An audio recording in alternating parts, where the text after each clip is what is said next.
کہ اسلام انسان کی فطرت کے عین مطابق ہے، اسلام کی فطرت کے مطابق ہے. اسی لیے قرآن کہتا ہے لا یکلف اللہ نفسا الا وسعها. میں آج چیلنج کرتا ہوں، ایک ایسا حکم لا کر کے دکھا دو، ایک ایسا حکم اسلام میں کہ جس میں ایسا لگتا ہو کہ یہ انسان کے لیے بھاری ہے. ایسا نہیں ہونا چاہیے، ایسا نہیں ہونا چاہیے تھا. اسلام نے اپنے ماننے والوں پر یہ پابندی کیوں لگائی؟ ان کے پاس کیا ہے معلوم ہے؟ مخالفین اسلام کے پاس اگر وہ لائیں گے کوئی چیز تو یہ کہیں گے کہ اسلام سال میں ایک مرتبہ پورے مہینے بھر لوگوں کو بھوکا کیوں رکھتا ہے، بھوکا کیوں رکھتا ہے، جبکہ یہ انسان کی فطرت کے خلاف ہے. انسان کھانا پانی پسند کرتا ہے اور آپ اس کے کھانے پانی کو روک رہے ہیں. تو میں پہلا جواب تو یہ دوں گا کہ روزے رکھنے سے کتنے مسلمان مر گئے. پہلی بات یہ ہے، اگر ہر سال ایک مہینہ رمضان میں اسلام اپنے ماننے والوں کو روزے رکھواتا ہے تو پھر یہ مسلمانوں کا صفایا ہوتے رہنا چاہیے. اگر یہ صحت کے خلاف ہوتا، تو اگر یہ ہمارے جسم کے خلاف ہوتا روزہ رکھنا، تو اسلام میں ہر سال رمضان کے ٹائم پہ لاکھوں کی موت ہو جانا چاہیے. بھوک سے مر گئے، بھوک سے مر گئے. اب تک تو اسلام ہی نہیں ہوتا 1400 سال سے. میرے عزیزو، اب میں آؤ ان کی نقلی دلیل بھی اگر بتا دوں. نقلی کا مطلب نقل کی ہوئی. ان کے جو ریسرچ اسکالر ہیں انہوں نے خود کہا ہے. آج میں 2-4 روز سے ڈائٹنگ پلان دیکھ رہا تھا کہ ڈائٹنگ پلان میں کیا ہوتا ہے جسم کو صحیح رکھنے کے لیے، فاسد مادات کو دور کرنے کے لیے. تو ایک بڑے ڈاکٹر کی ویب سائٹ میں پڑھ رہا تھا. اس ڈاکٹر نے 2 چیزیں کی ہیں، 2 چیزیں اس نے رکھی ہیں کہ اگر اپنے جسم کو 80 سال تک زندہ رکھنا اور صحت مند رکھنا چاہتے ہو تو 2 چیزوں کو اپنا لو کہ ہفتے میں 1 دن صبح سے لے کر شام تک اپنے جسم میں کچھ بھی نہ ڈالو. یہ ڈائٹنگ پلان میں ہے موجود ہے. کچھ نہ ڈالو، صرف پانی پر رہو. اور ایک ڈاکٹر نے یہ لکھا ہے کہ گرینری، جتنی بھی گرین چیزیں ہیں، سبزیاں ہیں یا پھل ہیں، صرف صبح اور شام میں ہفتے میں 1 مرتبہ ایسا استعمال کرو، تمہاری صحت برقرار رہے گی. ٹائمز آف انڈیا ہندوستان کا بڑا چلنے والا اخبار ہے. اس کے پیج میں بھی موجود ایک ریسرچ شائع کی گئی تھی جس میں ایک ڈاکٹر کا یہ دعویٰ تھا، ہمارا ڈاکٹر نہیں، پھر اگر کوئی مسلمان ڈاکٹر اعلان کرتا تو پھر ایک طرفہ والی بات ہوتی. نان مسلم ڈاکٹر نے اپنے ریسرچ میں یہ کہا ہے کہ ہم نے بہت غور سے دیکھا کہ صبح سورج نکلنے سے پہلے سے لے کر شام سورج ڈوبنے تک اگر کوئی 1 مہینے تک اس طرح بھوک برداشت کر سکتا ہے تو اسے کینسر نہیں آئے گا. اس نے کہا ہے کہ کینسر کا اس چیز میں علاج دیکھا گیا ہے کہ جسم کے اندر کے فاسد مادے نکل جائیں گے. میں پھر چیلنج کرتا ہوں، اور لاؤ کوئی دوسری بات جس میں ایسا کوئی حکم ہو اسلام کا جو انسانوں کے لیے بھاری ہے. تم ڈھونڈ کر کے روزے لے کر کے آئے تھے، روزے لے کر کے آئے تھے. اور پھر اگر یہ کہتے ہیں تو ان میں سے جو ادھر ادھر کے لاتے ہیں چھوٹی چھوٹی سی چیزیں، ایک بڑا طبقہ ہے جو اسلام کی کمیاں ڈھونڈنے کے لیے اپنی پوری زندگی خرچہ کر رہا ہے. ہمارے پاس وہ ساری چیزیں. قرآن کو خوردبین لگا کے، مائکروسکوپ لگا کر کے پڑھنے والے لوگ ہیں کہ کہیں تو کچھ نکل جائے، مل جائے. ارے میاں، یہ کام تو عرب والے بھی کر چکے اس وقت، ان کو نہیں ملا، تم جاہلوں کو کیا ملے؟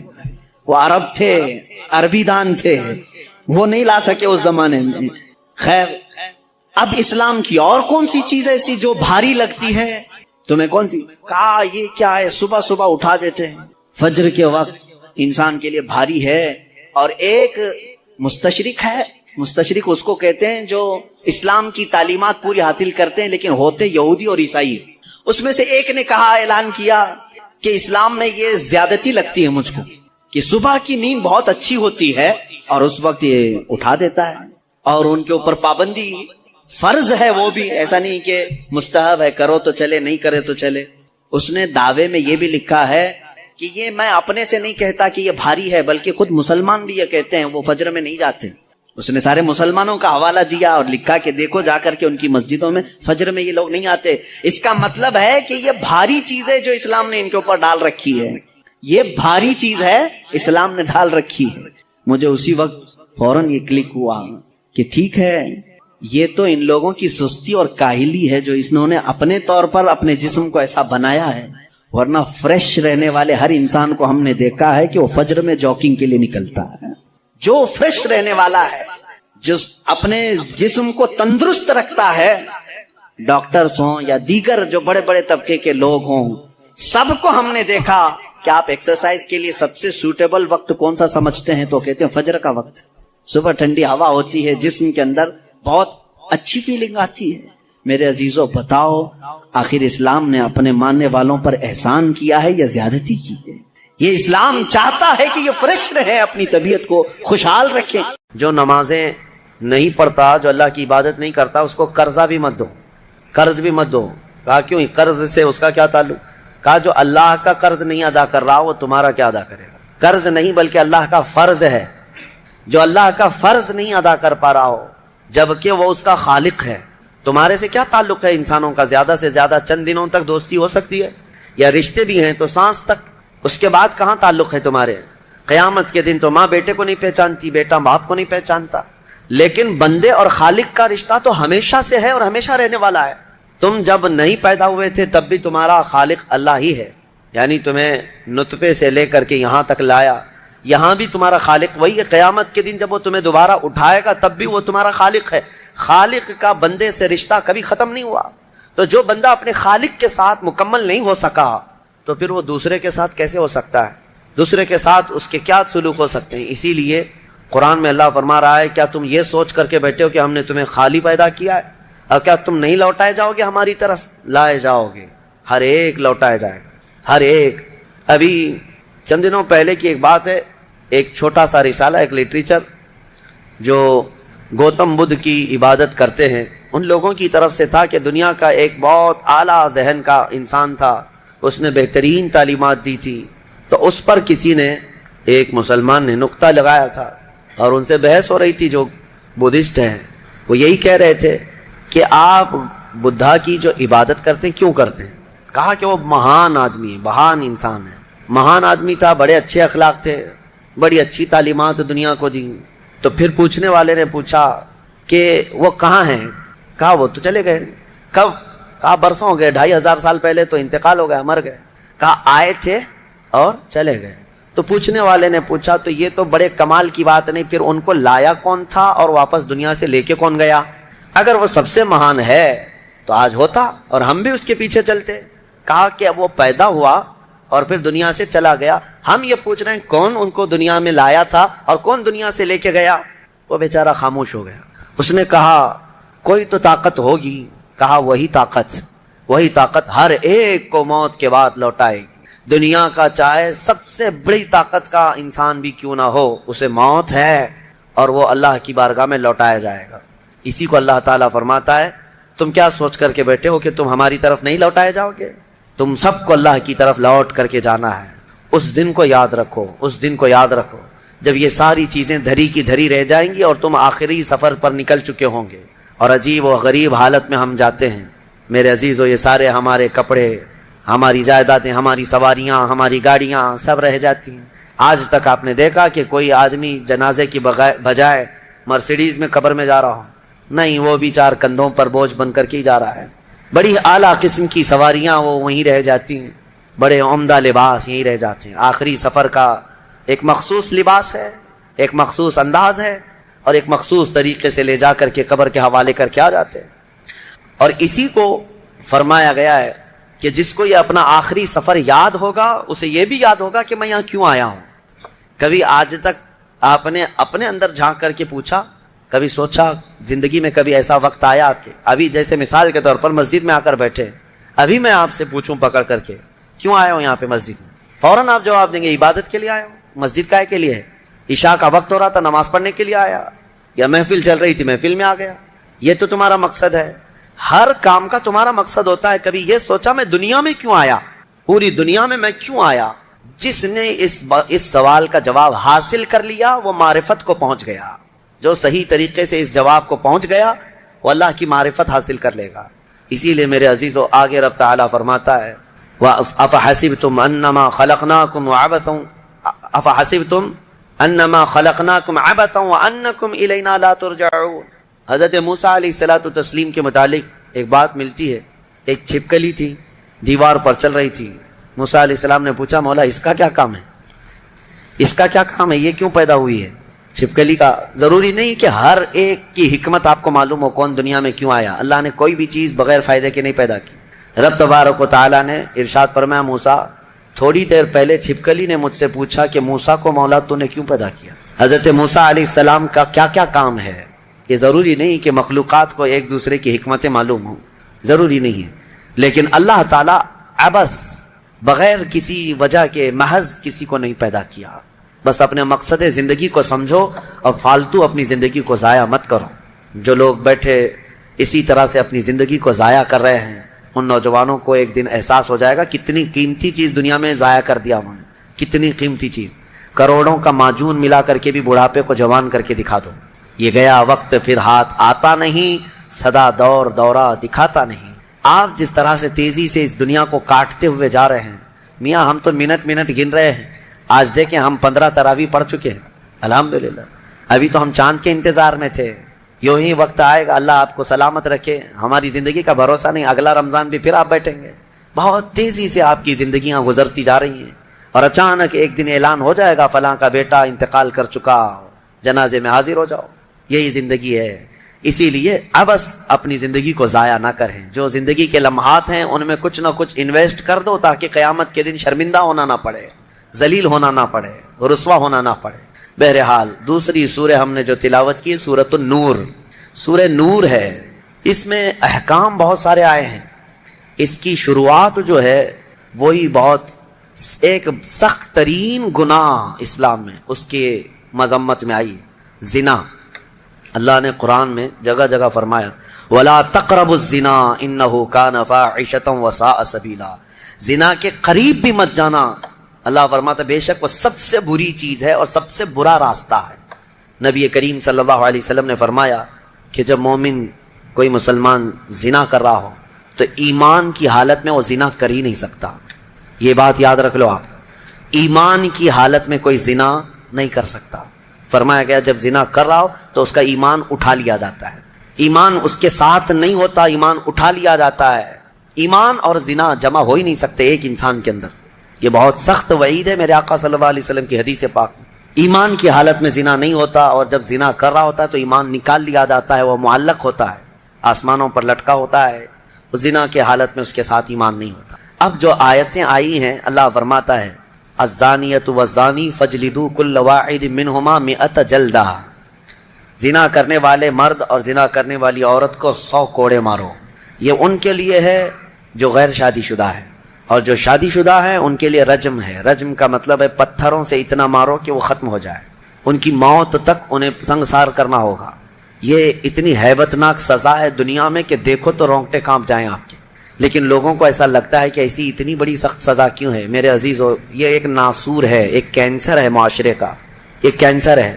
جب کیمو کرتا ہے ڈاکٹر تو بہت سخت تکلیف ہوتی ہے. کیمو تھراپی آسان نہیں ہے. پورے جسم کے بال جل جاتے ہیں, خون میں پتہ نہیں کیا سے کیا ہو جاتا ہے. کیوں؟ ایک پھوڑی کہیں پر کینسر کی آئی ہوتی ہے, اس کو ختم کرنے کے لیے پتہ نہیں 10 12 کیمو دیے جاتے ہیں. زنا جو ہے پورے معاشرے کا ناسور ہے, کینسر ہے. اور اگر اس پھوڑی کو نہیں ختم کیا گیا تو ہر ایک کے ہاں یہی چیز, یہی پھوڑی ہوگی. یہ وائرس کی طرح پھیلے گا. اور اسلام نے یہ سب سے بڑی سزا رکھی ہے زنا میں, سب سے بڑی سزا ہے. آج دنیا یہ مطالبہ کر رہی ہے کہ ریپسٹ کو اسلامی سزا دی جائے. کیوں؟ ان کی بیٹیوں کا جب ریپ ہو جائے تو وہ چلاتے ہیں. اسلام وہ ہے جو ہر ایک کی بیٹی کو بیٹی کا ہی درجہ دیتا ہے, ایک عظیم خاتون کا ہی درجہ دیتا ہے. زنا چاہے بالجبر ہو بالرضا ہو, دونوں زنا ہے. یعنی زور زبردستی کیا ہوا زنا ہی ہے, خوشی سے کیا ہوا اور بڑا گناہ ہے, اور بڑا گناہ ہے. اس میں اور زیادہ ہلاکت ہے. اس کے متعلق حدیث پاک میں ہے زانی کے لیے 15 عذابات ہیں. 15 عذاب ہیں.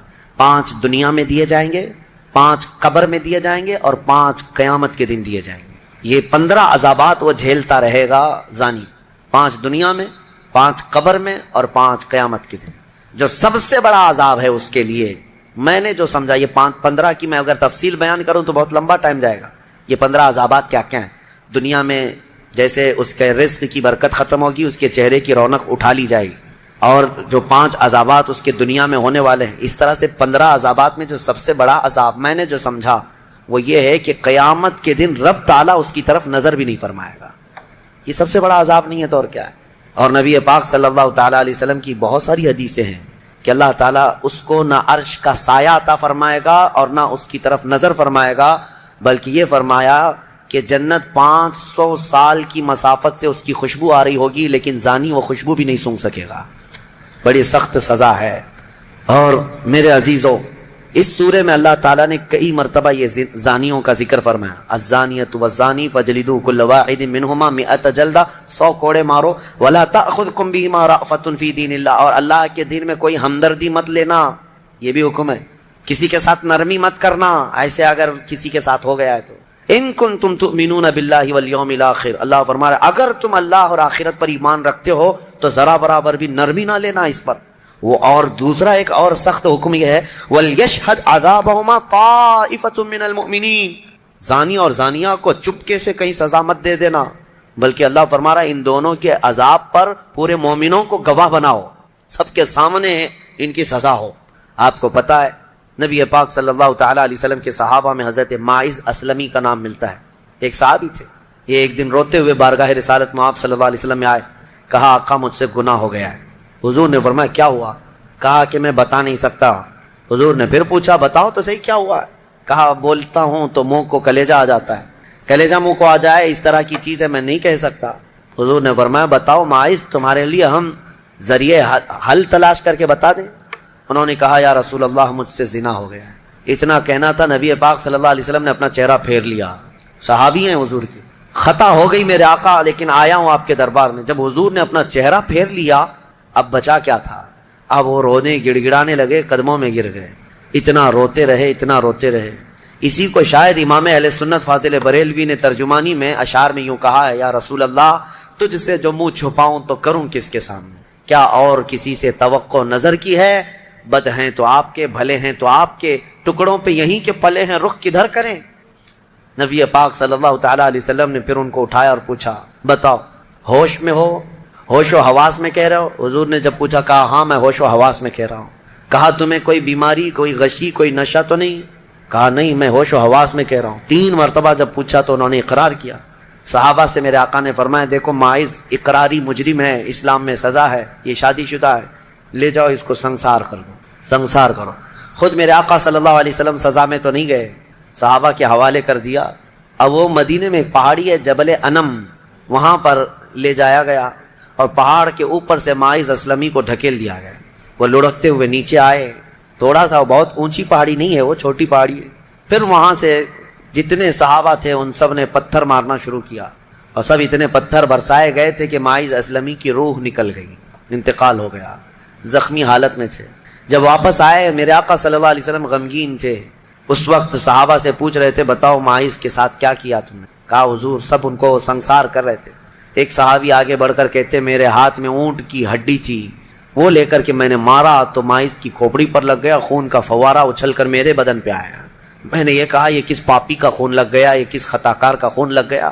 میں کپڑے جھاڑ کر کے باہر آ رہا، میرے آقا صلی اللہ تعالیٰ علیہ وسلم کو بڑا غم ہوا، کھڑے ہو گئے، کہا یہ جملہ مت کہو، ماعز نے موت سے پہلے سچی توبہ کر لی۔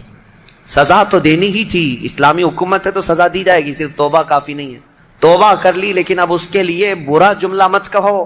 میرے آقا نے فرمایا اللہ تعالیٰ نے ماعز کی سچی توبہ کی وجہ سے جبرائیل کو بھیجا اور یہ فرمایا یا رسول اللہ آپ کے غلام نے ایسی توبہ کی ہے کہ اس کی توبہ کے عوض اللہ نے پورے مدینے والوں کی گناہ معاف فرمایا، سب کی توبہ کے برابر فرما دیا۔ میرے عزیزو سزا تو دی گئی۔ ایک اور صحابی آئے، وہ بھی آئی تھی بارگاہ رسالت میں آپ صلی اللہ علیہ وسلم میں، کہا کہ مجھ سے خطا ہو گئی ہے، حمل بھی تھا۔ حضور نے فرمایا جاؤ بچے کی ولادت کے بعد آؤ۔ بچہ پیدا ہو گیا، وہ بچہ کو 1 دن 2 دن کا بچہ تھا، وہ لے کر کے حاضر ہو گئی، کہا مجھے پاک کر دیجئے، مجھے پاک کر دیجئے۔ ان صحابہ کو یہ ڈر تھا کہ قیامت کی سزا بہت سخت ہے، دنیا ہی میں لے لو بہتر ہے، بہت عظیم ہے سزا جو قیامت کے متعلق فرمایا گیا۔ وہاں تو ہلکی سزا یہ ہے زنا پر کہ فرشتے لوہے کی سلاخ جو ہوتے ہیں وہ گرما کر کے ان کی شرمگاہوں پر مار رہے ہوں گے اور ان کی شرمگاہوں سے جو پیپ نکل رہا ہوگا محشر کے دن، فرمایا کہ ان کی بدبو سے پورے محشر والے کانپ رہے ہوں۔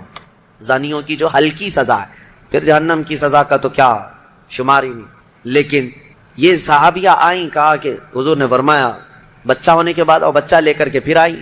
حضور نے فرمایا ابھی تو پیدا ہوا بچہ، اس کا حق ہے، اس کو جاؤ دودھ پلا کے آؤ۔ حضور پاک صلی اللہ علیہ وسلم کے پاس سے وہ گئیں، 2 سال تک دودھ پلایا، اور پھر جب بچہ تھوڑا بہت چلنے پھرنے لگ گیا، غلط صحیح کو پہچاننے لگ گیا، تو آئی حضور کی بارگاہ میں، کہا یا رسول اللہ اب میرا بچہ میرے بغیر رہ سکتا ہے؟ یہ صحیح غلط کو پہچاننے لگ گیا، اب دودھ بھی چھوڑ چکا ہے، مجھے پاک کی کریں۔ وہ کیسی خواتین تھیں اس وقت بھی، چاہتے تو بہانے بنا لیتے، میں نے کیا ہی نہیں، خود اقرار کر کے انہیں پاک ہونا ہے، اللہ کی بارگاہ میں یہ عیب اور یہ دھبا لے کر نہیں جانا چاہتا۔ پھر ان کے سنسار کا بھی حکم دیا گیا، اس خاتون پر بھی سنساری ہوئی، یہاں تک کہ ان کی موت واقع ہو گئی۔ میرے عزیز و اسلام میں بڑی عظیم سزائیں ہیں، صرف میں یہ دنیاوی سزا آپ کو سنا رہا ہوں، اس سے گیس کر سکتا ہے آدمی دنیا میں جو ہائیسٹ سزا ہے اسلام میں وہ زنا پر ہے، لیکن یہ بھی کہا گیا ہے کہ یہ صرف اور صرف 100 میں سے 99 حصہ بھی اس کا یہاں سزا نہیں دی جا رہی، باقی 99 درجے زیادہ حشر کے دن اس کی سزا ہے۔ اگر وہ توبہ کے بغیر مر گیا، اگر وہ پاک ہوئے بغیر مر گیا، اس سے 100 گنا 99 گنا زیادہ جو یہاں دنیا میں سزا دی جا رہی، اس کا 99 درجے زیادہ حشر کے دن وہ سزا پائے گا۔ اسی لیے وہ دن یاد کر کے ہی جان پگھل جاتی ہے، جسم تھر تھر کانپنے لگتا ہے، وہ قیامت کا منظر۔ اللہ کریم ہمیں ان تمام برے فواحشات سے محفوظ فرمائے۔ اس سورے میں اللہ تعالیٰ نے فرمایا یا ایھا الذین آمنوا لا تدخلوا بیوتا غیر بیوتکم حتی تستأنسوا وتسلموا علی اہلہا، اے ایمان والو دوسروں کے گھروں میں ڈائریکٹ ایسے داخل مت ہو جاؤ جب تک کہ تم سلام نہ کر لو، یہ تمہارے لیے بہتر ہے۔ گھر میں جانے کے آداب میرا مولا سکھا رہا ہے، ڈائریکٹ گھس نہ جانا کسی کے گھر میں، سلام کرو پہلے۔ اور آگے پوچھ رہے ہیں، آگے کی باتیں بتاتا ہوں۔ دروازے پر کھڑے ہو کر کے دستک دو، 3 مرتبہ دستک دینا ہے، اگر 3 بار میں بھی جواب نہیں آیا تو فرمایا گیا واپس پلٹ جاؤ، اس کے پیچھے نہ لگ جاؤ۔ وَإِن قِيلَ لَكُمُ ارْجِعُوا فَارْجِعُوا، اگر کہہ دیا جائے کہ لوٹ جاؤ تو لوٹ جاؤ، اور لوٹ جانے کے لیے کچھ جگہ پر کہا جاتا ہے اور کچھ جگہ اشارے مل جاتے ہیں۔ جواب نہیں آ رہا ہے گھر کے اندر سے تو وہاں سے نکل جانا چاہیے۔ آگے آیت میں ہے لَيْسَ عَلَيْكُمْ جُنَاحٌ أَن تَدْخُلُوا بُيُوتًا غَيْرَ مَسْكُونَةٍ فِيهَا وَمَتَاعٌ لَكُمْ، ہاں ایسا کوئی گھر ہے جس میں کوئی رہتا ہی نہیں ہے تو اس گھر میں ایسی بغیر کسی کو سلام کیے ایسی داخل ہو گئے تو اللہ فرما رہا ہے کوئی گناہ نہیں ہے۔ تمہارا سامان رکھا ہوا ہے کسی گھر میں لیکن رہنے والے کوئی نہیں ہے، یہاں پر یہ احکام متفرع ہوتے ہیں۔ تمہارا ہی گھر ہے، تم نے کسی کو کرائے سے دے رکھا ہے، تب بھی تمہیں اس گھر میں جانے کی اجازت نہیں جب تک کہ کرایہ دار رہ رہے ہیں۔ باہر سے سلام کرو، اور سلام کرنے کے اہل نہیں ہیں تو دستک دو۔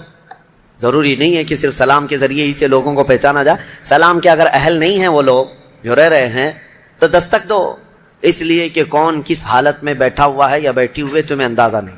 یہاں تک کہ حکم یہ ہے کہ دروازے پر دستک دے کر کے دروازے کے بالکل سامنے کھڑا ہونا بھی یہ درست نہیں، بلکہ فرمایا گیا دائیں جانب ہو جاؤ یا بائیں جانب ہو جاؤ، اس لیے کہ اگر کوئی خاتون دروازہ کھولے تو تمہارا آمنا سامنا نہ ہو جائے، یہ اسلام ہے۔ اور آگے اس کے فوراً آیت آتی ہے اے محبوب آپ فرما دیں مومنین سے یغضوا من ابصارہم ویحفظوا فروجہم، اپنی آنکھیں نیچی رکھیں، اپنی شرمگاہوں کی حفاظت کریں۔ زنا کی ابتدا آنکھوں سے شروع ہوتی ہے، آنکھوں سے ہوتی ہے، اور اللہ تعالیٰ نے وہیں پر بند باندھ دیا، نہ تمہاری آنکھیں بہکیں نہ تمہارے باقی کے اعضاء بہکیں، تم اپنی آنکھوں کی حفاظت کرو۔ نہ دیکھا ہوتا تو جسم کے اندر جذبات نہیں آتے، جسم کے اندر یہ خواہشات نہیں آتے، یہ فواہشات نہیں آتے، اسی لیے فرمایا گیا النظرۃ سہم من سہام الشیطان، نظر جو ہے شیطان کے تیروں میں سے ایک تیر ہے، چاہے عورت تمہیں دیکھ رہی ہو یا تم عورت کو دیکھ رہے ہو، یہ نظر جو ہے شیطان کا تیر ہے۔ عورتوں کو ہم پردے کیا حکم کیوں کہتے ہیں؟ اس لیے کہ بہتوں کی نظروں میں زہر ہوتا ہے، اور جیسی ہی وہ نظر ڈالتے ہیں ان کے جسم پر آ کر کے وہ نظر تیر لگتا ہے، عورت کے اندر وہ بری نظر کے اثرات پیدا ہو کر کے بری خواہشات پیدا ہو جاتے ہیں۔ اسی لیے عورتوں کو کہا گیا کہ وہ اپنی حفاظت کریں، پردے میں رہیں۔ مرد حضرات کے لیے بھی حکم ہے کہ وہ اپنی آنکھیں نیچی رکھیں۔ تم نے اگر آنکھوں کو آوارہ چھوڑ دیا تو یہ آنکھیں تمہیں زنا تک لے جائیں گی۔ یہاں نظروں کی حفاظت بہت ضروری ہے، بہت ضروری ہے میرے عزیزو، یہاں تک کہ حدیث پاک میں ہے اگر کسی نے کسی کے گھر میں نظر ڈالی اور گھر والے کو یہ برا لگا تو گھر والے کو اجازت ہے کہ وہ پتھر اٹھائے اور اس کی آنکھ پھوڑ دے، اللہ اس سے مواخذہ نہیں فرمائے گا۔ کتنی بڑی بات ہے، کتنی بڑی بات ہے۔ اگر گھر والے نے آنکھ پھوڑ دیا تو اللہ اس کا مواخذہ نہیں فرمائے گا۔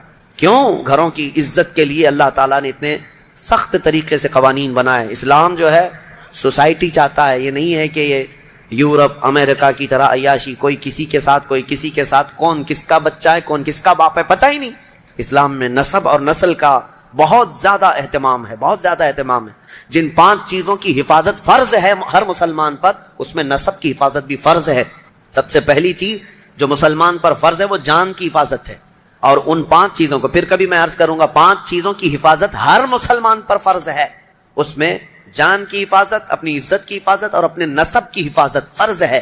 اپنے نسب کی حفاظت یہ نہیں ہے، یہی تو معاملات ہیں، کسی عورت کو آپ نے طلاق دے دیا، تمہاری عورت تو نہیں ہے، عدت کے کیا معاملات ہیں؟ یہ عدت کیوں رکھی گئی؟ ارے ادھر طلاق دی ہے، دوسرے دن وہ کسی اور سے نکاح کر لیتی؟ نہیں نا، عورت کے 3 حیض آنے تک انتظار کرو، دوسرے آدمی کو نکاح کرنا ہے۔ کیوں؟